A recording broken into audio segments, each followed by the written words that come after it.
ಹೇಳ್ರಪ್ಪ. ಬದಲಾವಣೆ ಅನ್ನೋದು ಜಗದ ನಿಯಮ. ಹೌದು, ಬದಲಾಗಬೇಕು. ಆದ್ರೆ ಅಲ್ಪಂಗ ಐಶ್ವರ್ಯ ಬಂದ ಅರ್ಧ ರಾತ್ರಿಯೆಲ್ಲ ಕೊಡ ಹಿಡಿದು ನಾವು ರೇಂಜ್ಗೆಲ್ಲ ಬದಲಾಕೋಬಾರ್ದು.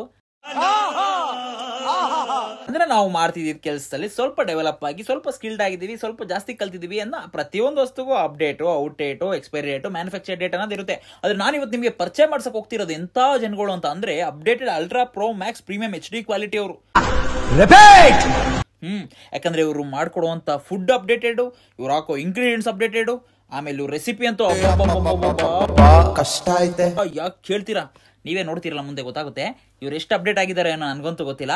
ಆದ್ರೆ ಇವ್ರು ಮಾಡಿಕೊಡುವಂತಹ ತಿಂಡಿ ತಿನಿಸುಗಳನ್ನ ನಾವೇನಾದ್ರು ತಿಂದ್ಬಿಟ್ರೆ ಪಕ್ಕ ನಮ್ಮ ಡೆತ್ತು ತಿಥಿ ಡೇಟ್ ಎರಡು ನಾವೇ ಓದ್ದಂಗಿರುತ್ತೆ. ಅಂತ ಫುಡ್ ಏನಪ್ಪ ನಾವು ತಿಂದೇ ಇರೋದು ನೋಡದೇ ಇರೋದು ಅಂತ ನೀವು ಕೇಳ್ಬೋದು. ಏನ್ ನೋಡ್ಬಿಟ್ಟಿದ್ದೀರಿ ನೀವು? Gobi manchurian, egg rice, veg roll, aloo tikki roll, egg roll, ಇನ್ನೇನು ಹಬ್ಬ ಅಂದ್ರೆ ಮಮ್ಮಿ ಮಾಡ್ಕೊಟ್ರೆ ಉಪ್ಪಿಟ್ಟನೆ ಕಾಂಕ್ರೀಟು ಅಂತ ಬೈಕ ತಿಂದಿರ್ಬೋದು. ಆದ್ರೆ ಇವ್ರದು ನೋಡಿ. तो भाई यहाँ मिल रहा है हमारा आइसक्रीम डोसा, जो काफी यूनिक है. आइसक्रीम केक डोसा और ये वनीला.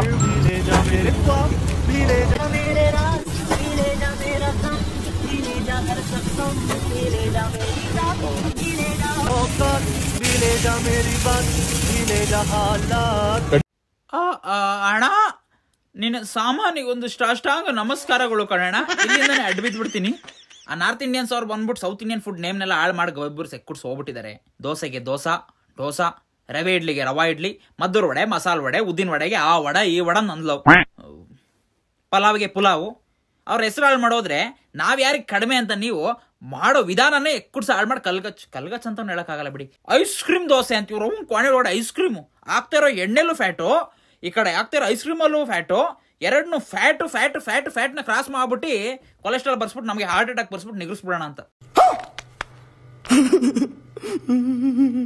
ಖುಷಿಯಿಂದ ತಿನ್ನೋದು ದೋಸೆ ಇಡ್ಲಿ, ಸಿಂಪಲ್ ರೆಸಿಪೀಸ್.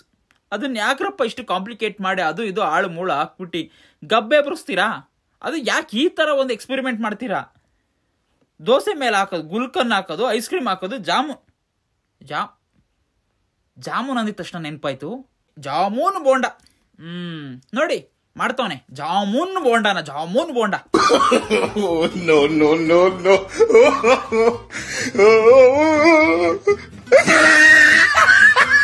ಇಷ್ಟಕ್ಕೆ ಮುಗೀತಾ? ಇಲ್ಲ, ನೀವು ನೋಡಿದ್ ಬರೀ ಗುಲಾಬ್ ಜಾಮೂನ್ ಬೋಂಡ. ಅದನ್ನ ತೆಗೆದು ಪಕ್ಕಕ್ಕಿಡಿ. ಈಗ ಕ್ಯಾಡ್ಬರಿ ಡೈರಿ ಮಿಲ್ಕ್ ಪಕೋಡ ಮಾಡುವಂತಹ ಸಮಯ. ತಿಂದಿದ್ದೀರಾ ಯಾವತ್ತಾದ್ರು? ದಯವಿಟ್ಟು ತಿನ್ನಕೋಬೇಡಿ. ಜಸ್ಟ್ ತೋರಿಸ್ತೀನಿ, ನೋಡ್ಕೊಂಡು ಬನ್ನಿ ಸಾಕು. ತಿನ್ನಕ್ಕೆಲ್ಲ ಹೋಗ್ಬೇಡಿ ಆಯ್ತಾ? यो कांडी सिंह दोस्तों, आज की महिला शेफ कांडी बनाने जा रही है चॉकलेट पकौड़ा. देखिए, पहले डेयरी मिल्क का एक पूरा पैक लिया, उसको बाहर निकाला और इसको सीधा बेसन के अंदर डाला, नॉकर सीधा खोलते तेल में.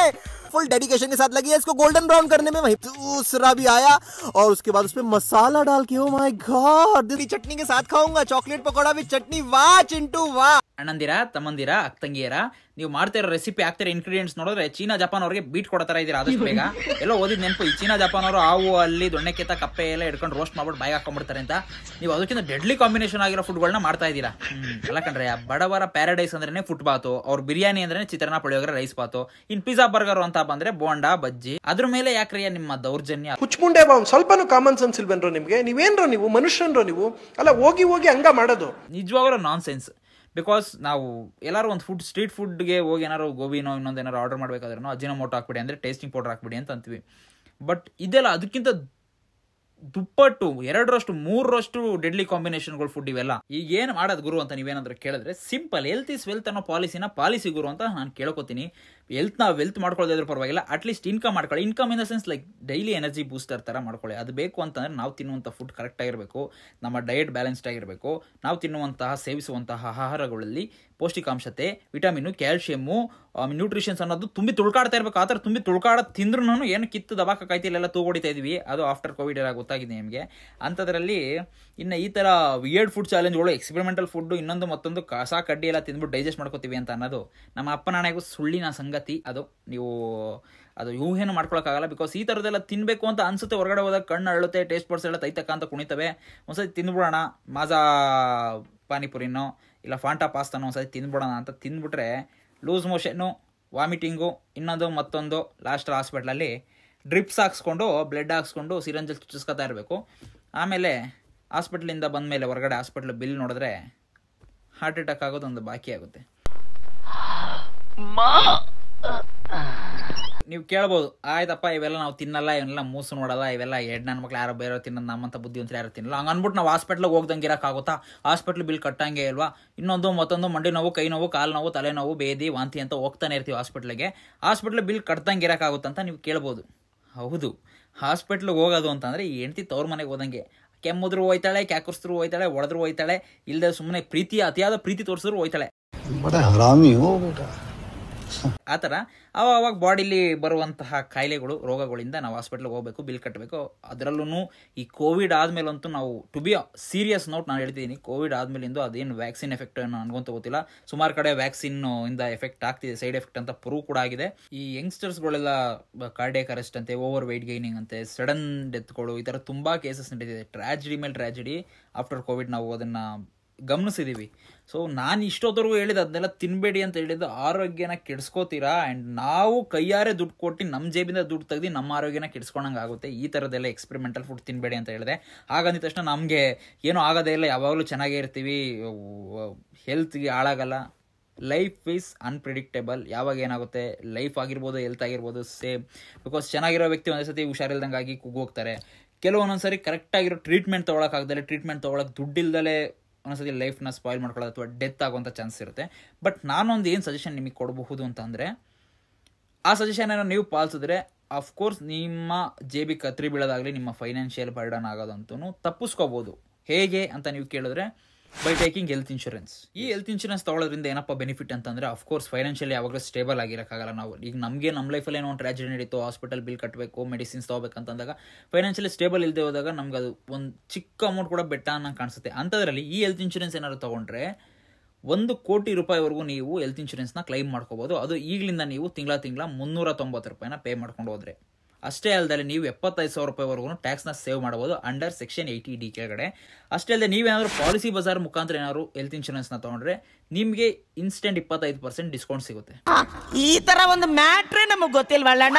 ಈಗ ಕಾರ್ಪೊರೇಟ್ ಎಂಪ್ಲಾಯೀಸ್ಗಳು ನಾವು ಈ ಆಟಕ್ಕಿಲ್ಲಪ್ಪ, ನಾವು ಸೇಫು, ನಮ್ಮ ಆರ್ಗನೈಸೇಷನ್ ಅವರೇ ನಮಗೆ ಕಾರ್ಪೊರೇಟ್ ಹೆಲ್ತ್ ಇನ್ಶೂರೆನ್ಸ್ ಮಾಡಿಸಿದ್ದಾರೆ, ನಮಗೂ ಇದಕ್ಕೆ ಸಂಬಂಧ ಇಲ್ಲ, ನಮ್ದು ಹೆಂಗೆ ಕ್ಲೈಮ್ ಆಗೋದು ಫ್ಯೂಚರಲ್ಲಿ ತಲೆ ಕೆಡ್ಸ್ಕೊಳಂಗಿಲ್ಲ ಅಂತ ನೀವು ಅಂದ್ಕೊಂಡಿದ್ರೆ, ದ ಬಿಟರ್ ಟ್ರೂತ್ ಈಸ್, ಈಗ ನಿಮ್ಮ ಕಂಪ್ನಿ ಕಡೆಯಿಂದ ಒಂದು 3 lakhsವರೆಗೂ ಕವರೇಜ್ ಆಗ್ಬೋದು health insurance. If in case hospital bill ಏನಾದ್ರೂ 7 to 8 lakhs ಆದರೆ ಏನು ಮಾಡ್ತೀರಾ? 3 lakhsನ ನೀವು ಹೆಲ್ತ್ ಇನ್ಶೂರೆನ್ಸ್ ಕವರ್ ಮಾಡ್ಕೊಳ್ಳಿ, ಅದರ ಅಮೌಂಟ್ನ ಇನ್ನು 4 lakhs ನಾನು ಪರ್ಸಿಂದ ತೆಗೆದು ಕೊಡ್ತೀನಿ, ಕಾರ್ಡ್ನ ಸ್ವೈಪ್ ಮಾಡ್ತೀನಿ ಅಂದರೆ ಆಗುತ್ತಾ? ಆಗೋದೇ ಇಲ್ಲ, ನೀವು ಮತ್ತೆ ಮೊದಲಿಂದ ಪೇ ಮಾಡಬೇಕಾಗುತ್ತೆ.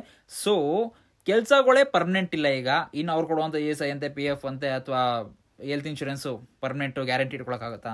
Never. So I would like to suggest you better you go for individual health insurance. ಇನ್ನೊಂದು ಇಂಟ್ರೆಸ್ಟಿಂಗ್ ವಿಷಯ ಏನಪ್ಪ ಅಂತಂದರೆ, NRIs ಅವರು ಕೂಡ ಹೆಲ್ತ್ ಇನ್ಶೂರೆನ್ಸ್ನ ತಗೋಬಹುದು ಫ್ರಮ್ ಪಾಲಿಸಿ ಬಜಾರ್. ಹೌದು, ನೀವು ಹೋಗಿ ಫಾರಿನಲ್ಲಿ ಸೆಟ್ಲ್ ಆಗಿರ್ತೀರ, ಬಟ್ ನಿಮ್ಮ ಪೇರೆಂಟ್ಸ್ ಎಲ್ಲ ಇಂಡಿಯಾದಲ್ಲಿ ಇರ್ತಾರೆ. ಸೊ ಅವ್ರಿಗೇನಾದ್ರು ಹೆಲ್ತ್ ಇಶ್ಯೂ ಆದಾಗ ಅಥವಾ ಅವ್ರಿಗೇನಾದ್ರು ಟ್ರೀಟ್ಮೆಂಟ್ ಕೊಡಿಸ್ಬೇಕು ಅಂತ ಅಂದಾಗ, ನೀವು ಸಪೋಸ್ ನೀವೇನಾದ್ರೂ ಗಲ್ಫ್ ಕಂಟ್ರಿ ಅಥವಾ ಸಿಂಗಾಪುರ್, ಮಲೇಷ್ಯಾದಲ್ಲಿ ಇರ್ತೀರಾ ಅಂತ ಅಂದ್ಕೊಳ್ಳಿ, ಅಲ್ಲಿ ಹೋಗಿ ಕರ್ಕೊಂಡು ಹೋಗಿ ನೀವು ಅವ್ರಿಗೆ ಟ್ರೀಟ್ಮೆಂಟ್ ಕೊಡ್ಸೋಕೆ ಆಗೋದೇ ಇಲ್ಲ ಅಂತಲ್ಲ, ಸ್ವಲ್ಪ ಕಷ್ಟ. And compare to other countries, India is very much affordable in medical field. So ಅವ್ರಿಗೆ ಟ್ರೀಟ್ಮೆಂಟ್ ಕೊಡ್ಸೋಕೆ ಹೆಲ್ಪ್ ಆಗುತ್ತೆ ನೀವೇನಾದರೂ ಹೆಲ್ತ್ ಇನ್ಶೂರೆನ್ಸ್ನ ತೊಗೊಂಡ್ರೆ, ಎಸ್ಪೆಷಲಿ NRIs ಅವರು. ಅಷ್ಟೇ ಅಲ್ಲದೆ ಕೇವಲ 30 ನಿಮಿಷದೊಳಗಡೆ ನೀವು ನಿಮ್ಮ ಕ್ಲೈಮ್ ಅಸಿಸ್ಟೆನ್ಸ್ನ ಪಡ್ಕೋಬಹುದು with help of dedicated relationship manager. ಇವ್ರು ನಿಮ್ಮ ಜೊತೆಲೇ ಇದ್ದು ನಿಮ್ಮ ಹೆಲ್ತ್ ಇನ್ಶೂರೆನ್ಸ್ನ ನಿಮ್ಮ ಕೈಗೆ ಬಂದು ತಲುಪೋ ಥರ ಹೆಲ್ಪ್ ಮಾಡ್ತಾರೆ. ಅಷ್ಟೇ ಅಲ್ಲದೆ ಇದರಲ್ಲಿ there are 51 types of insurance partners ಇರ್ತಾರೆ. ಸೊ ನೀವೇನಾದರೂ ಹೆಲ್ತ್ ಇನ್ಶೂರೆನ್ಸ್ನ ತಗೋಬೇಕು ಅಂತ ಏನಾದ್ರು ಪ್ಲಾನ್ ಮಾಡ್ತಿದ್ರೆ, policy Bazaar is the best platform. So ಲಿಂಕ್ನ ನನ್ನ ಡಿಸ್ಕ್ರಿಪ್ಷನ್ ಅಲ್ಲಿ ಕೊಟ್ಟಿರ್ತೀನಿ, ಬೇಗ ಕ್ಲಿಕ್ ಮಾಡಿ ರಿಜಿಸ್ಟರ್ ಆಗಿ ಹೆಲ್ತ್ ಇನ್ಶೂರೆನ್ಸ್ನ ತಗೊಳ್ಳಿ. ಒಂದೊಂದು ಸತ್ಯ, ಹೆಲ್ತ್ ಇನ್ಶೂರೆನ್ಸ್ ತಗೊಳ್ಳೋದ್ರಿಂದ ಯಾವುದೇ ಥರದ ಬರ್ಡನ್ ಆಗೋಣ. ಇಫ್ ಇನ್ ಕೇಸ್ ಏನಾದ್ರು ತೊಗೊಂಡಿಲ್ಲ ಅಂತಂದರೆ ಫ್ಯೂಚರಲ್ಲಿ ಹಾಸ್ಪಿಟಲ್ ಬಿಲ್ನ ಪೇ ಮಾಡೋಕ್ಕಾಗದೆ ಬರ್ಬಾದಾಗೋದಂತೂ ಗ್ಯಾರಂಟಿ. ಸೊ ಹೆಲ್ತ್ ಇನ್ಶೂರೆನ್ಸ್ನ ತಗೊಳ್ಳಿ, ಫ್ಯೂಚರಲ್ಲಿ ನಿಮ್ಮ ಫೈನಾನ್ಷಿಯಲ್ ಬರ್ಡನ್ ಆಗದೆ ಇರೋ ಥರ, ನಿಮ್ಮ ಜೇಬಿಗೆ ಕತ್ರಿ ಬೀಳದೇ ಇರೋ ಥರ ನೋಡ್ಕೊಳ್ಳಿ. ಆ್ಯಂಡ್ ಇನ್ನೊಂದೇ ಒಂದು ವಿಯರ್ಡ್ ಫುಡ್ ಇದೆ, ಅದನ್ನ ನೋಡ್ಕೊಂಬಂದ್ಬಿಡೋಣ. ಪಾನಿಪುರಿ ದೋಸೆ ಅಂತೆ, ಬನ್ನಿ ನೋಡ್ಕೊಬರೋಣ.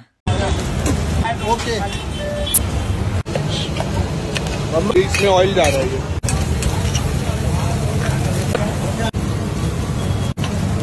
ಪಾನಿಪುರಿ ದೋಸಾ. ಈ ಪಾನಿಪುರಿ ದೋಸೆನೇನಾದ್ರೂ ನಮ್ಮನೆ ಹೆಣ್ಮಕ್ಳಿಗೆ ತೋರಿಸ್ಬಿಟ್ರೆ, ಈ ಕಡೆ ಪಾನಿಪುರಿ ತಿನ್ನೋದು ಬಿಟ್ಬಿಡ್ತಾರೆ, ಈ ಕಡೆ ದೋಸೆ ತಿನ್ನೋದು ಬಿಟ್ಬಿಡ್ತಾರೆ. ಆ್ಯಂಡ್ ಒಂದೊಂದು ಕಳಕಳಿಯಿಂದ ವಿನಂತಿ, ಈ ಥರ ಎಕ್ಸ್ಪೆರಿಮೆಂಟಲ್ ಫುಡ್ ಏನಾದರೂ ಕಡಿಮೆ ರೇಟಿಗೆ ಮಾಡ್ಕೊಡ್ತಿದ್ದಾರೆ ಫುಟ್ಪಾತ್ ಸೈಡ್ ಅಂತಂದರೆ ದಯವಿಟ್ಟು ತಿನ್ಬೇಡಿ ಕಣ್ರಾಕ. ಅಣ್ಣ ನೀವು ಅಷ್ಟೇ ತಿನ್ನೋಕೆ ಹೋಗ್ಬೇಡಿ.